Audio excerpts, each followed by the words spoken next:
Today, we're going to talk about 10 brain based facilitation strategies to augment adults' learning.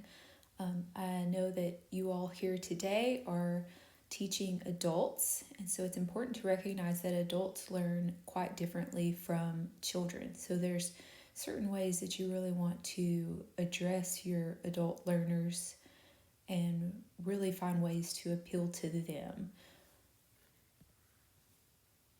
So, first thing we want to talk about is what is brain based learning.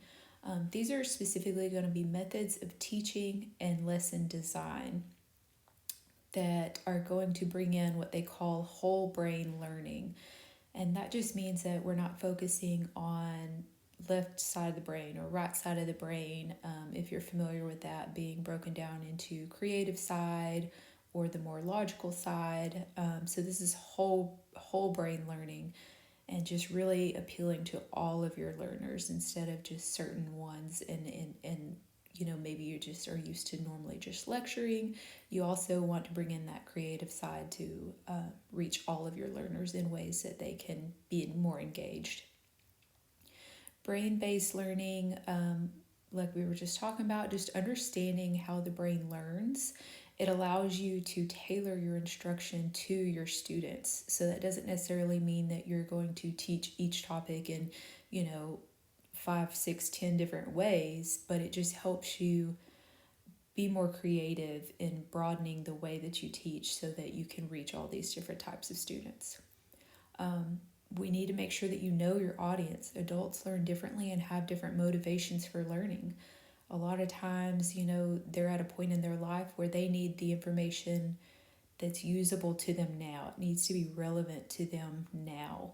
A lot of times they're motivated for different reasons. It's not like when, you're a child or a teenager or even go into your first year of college, that you're just kind of going through those normal progressions of what's expected of you. But adults learn because they're motivated. They need to learn. They need to learn a task for everyday life. Maybe they're learning some new techniques, new skills to get promoted in their job, in their career, so that they can take care of their families. So you really kind of have to figure out what it is that is motivating them and use that to help in their learning. So of course we all know that you have to have some memory to learn and to gain knowledge, and so we'll talk a little bit kind of about memory in general. It's understood that to best remember something, it must have to first move through our different senses. We need to be able to see it, hear it, taste, smell, or touch. It has to go through some of those sensory type things to really move into the next stage of processing that information so that it can be moved to storage. We need to be able to link new information to existing information to really be able to remember something. So we want to, in a lot of cases, be able to build on existing knowledge. And so you have to find ways to kind of link all of the new information with the existing information. And no two people will remember something the exact same way. And that's because everyone is bringing in information and processing it through their own specific lens, should we say. They're all going to understand it based off of their experiences, their previous experiences. And so they're going to filter that incoming information in a different way. And so they're not going to remember it the same exact way that another person may remember it, because we're all filtering it differently. So we're going to talk about some learning strategies, and I liked this quote here from Dale Carnegie. When dealing with people, remember you're not dealing with creatures of logic, but with creatures of emotion. I think that can speak to a lot of things, but we're going to take that right into our first strategy of learning. And I'm going to relate this back to Goldman's emotional intelligence. This is a theory where he's talking a lot about how emotion can affect our learning. A person's first impulse is emotional, not rational. The very first thing, you're not jumping in to have an idea, have a thought, a conclusion. Your first impulse is going to usually be emotional. How did you feel when you first heard some news or a certain bit of information? So you first have to get your students emotionally invested to really get them involved, to focus and to be able to take in the information. So the first strategy we want to talk about is exercise and empathy. So I think something that would really be beneficial, something that I did in early in my education, was we were sat down in groups of students, 3 to 4 participants, and we were made to watch these short clips of different things. So in this case, it may be a good idea to do small groups where they would watch a brief video presentation of different scenarios of patient care. So these can be, happy scenarios, sad scenarios. They can be what would you do in this scenario? What would you do differently? And give them 4 to 5 minutes to discuss each of these scenarios and talk about how did it make them feel? Why did they feel that way? Does this somehow relate to their life in any way? And then what would they do differently? This just allows them to really kind of get emotionally invested in their learning of these different situations and things. There's a brief video here on emotional intelligence so that you can kind of help understand why emotions play such a large role in the workplace.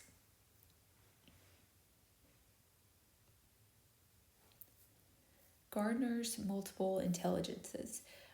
This is another theory where we talk about exactly what it says there, multiple intelligences. So it's not always going to be that people have one specific model of intelligence. They're not going to fit into one category or the other. So some are going to be stronger in visual learning, some in audio, others are going to have stronger interpersonal skills and multiple other things that they could break down into. So this is where group projects come in handy for these types of learners, because you can put them in groups, small groups, and they collaborate on their learning. So it allows them to draw on each other's skills and strengths to complete a task while also learning from one another.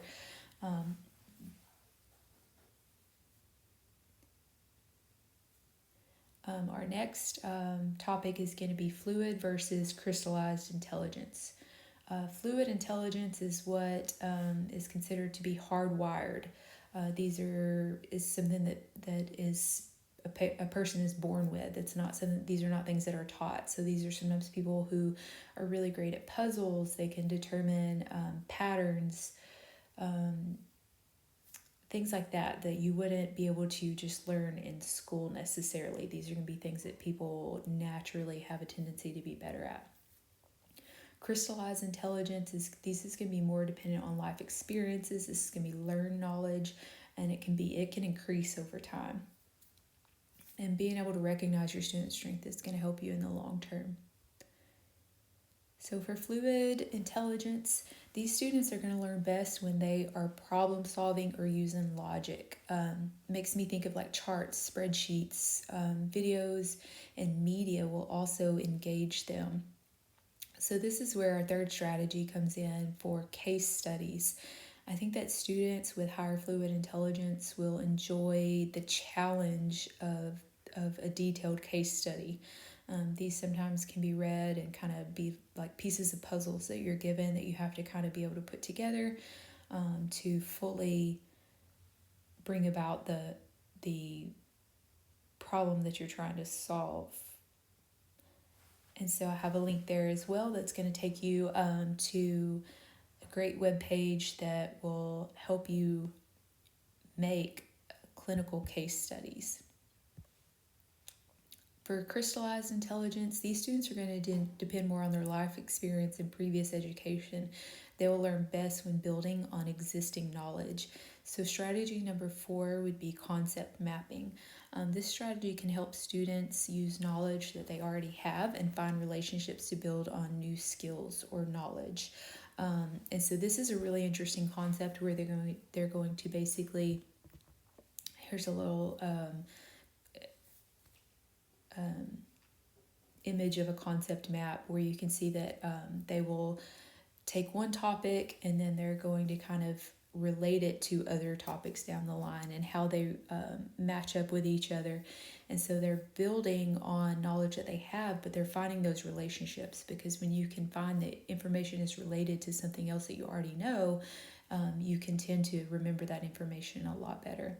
And I also have a link here that will take you to a page to give you instructions on how to form concept maps. Another learning theory, Sternberg's triarchic theory of intelligences. So this one basically states that there are three types of intelligence: analytical, creative, practical. Obviously, you can't teach every topic 3 different times in 3 different ways, but it's important to keep your lessons varied so that they appeal to each type of learner. So in this category, I really liked the idea of student teaching, having your students make PowerPoint presentations or even an infographic on certain topics to teach to the class, to teach to their fellow classmates. And that actually, in turn, helps them learn certain topics better. There's some really great tools like Canva or PictoChart that a student could easily make infographics with. And so there's even more detail on this theory at this link at thoughtco.com. These next 5 learning strategies, these are just kind of basic learning strategies that I think can be applied in most situations. Just to give you some other ideas of things that you could use, tools that you can have to kind of pull from occasionally. And these are going to be good for all age groups and pretty much all learning types. Strategy 5, the brain dump. I thought this was really kind of funny, just kind of hearing that term and trying to kind of relate what this meant to kind of ways that I've learned in the past. And so what they recommend, there's a great website here, retrievalpractice.org, that really goes into some great detail on this and on retrieving information. But it recommends first to pause your lesson, your lecture, and ask students to write down everything they can remember from this lesson. Just to basically just grab a piece of paper, pencil, nothing structured really, but they're just going to write down everything that they can remember from the lecture that you just gave. And then you're going to continue on with your lesson and go from there. And it's basically just forcing students to recall the information that they just learned by writing it. So that they're using another one of their senses that will help put it into memory. Strategy number 6, the turn and talk. I thought this was really, really basic. It's as easy as it sounds. So after presenting a new learning topic, you're going to pose a question to the class and allow them several minutes to turn around to their neighbor and discuss this topic that you've brought up. And it's just basically getting them to say the words out loud to kind of, what were their thoughts on it? What did they think? What's the answer to the question that you asked? And really have them talk about it just to help process the information. And because normally if you just pose a certain question to the classroom, you're only going to get a little bit of feedback from a few students, and sometimes it's the same students, so you're not really hearing everyone's voice or allowing them that opportunity to process that information. So doing this in small groups where they turn around to their neighbor can really be beneficial. Strategy number 7, brain breaks. Just basically taking breaks between long learning sessions, not overworking your students. Give them a few minutes to really step away for a minute so that information can process and they can come back fresh. This is going to be great for in-person learning and even remote learning, just making sure that you're building in those breaks to your lessons. Strategy number 8 is a retrieval practice. Instead of just putting information in, we also have to focus on how to get that information out. This practice helps students determine what they really have learned instead of just assuming that they've learned it. They sat there in class, they've listened to the information, they've been able to do a test, and answer questions, but did they really learn it? And so with a retrieval practice, it helps them to really go in and extract the information that they've learned. I found this really great retrieval guide PDF that you can download that really goes into a lot more detail. Number 9 is learning portfolios. Portfolios are going to help students track their learning, and by tracking their learning, they're also going to be able to plan for future learning. Um, there's a great introduction to learning portfolios. There's an article here that will help give you some really great directions on how to get started and what to include in your portfolio. Strategy number 10 is my favorite, and this is simulation. I think anytime that you're in a clinical setting, especially that you need to learn um, tasks and concepts, there's no better way to learn it than in simulation outside of real patient experience. But this is going to be much safer. The students can really take the knowledge and the skills that they've learned and see if they can apply them in a real life situation, or a real life, I guess, a simulation rather. And then that way afterwards, the instructor and the students can all come back together and kind of really go over what went well and what did not go so well in that simulation. At usa.edu, I found this great, a lot of great information. They even break it down into some different types of simulations and go into a lot of detail to help retain information better. And if you want to dig deeper into brain-based learning, I posted a 6-minute YouTube video that goes into the science behind brain-based learning. Lots of really great information there. And in conclusion, I hope that you can take these 10 brain-based strategies back with you to your classroom and be able to easily implement them on a daily basis. Just remember that adult learning really needs to be relevant. It needs to be immediately usable. Adults really aren't here to waste any time by learning a lot of information that they really can't use. They've kind of been there, done that, and they're ready to move on, and they want information that they can pretty well put to use right away.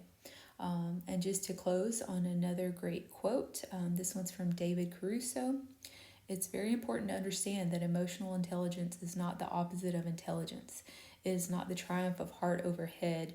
It is the unique intersection of both. Thank you.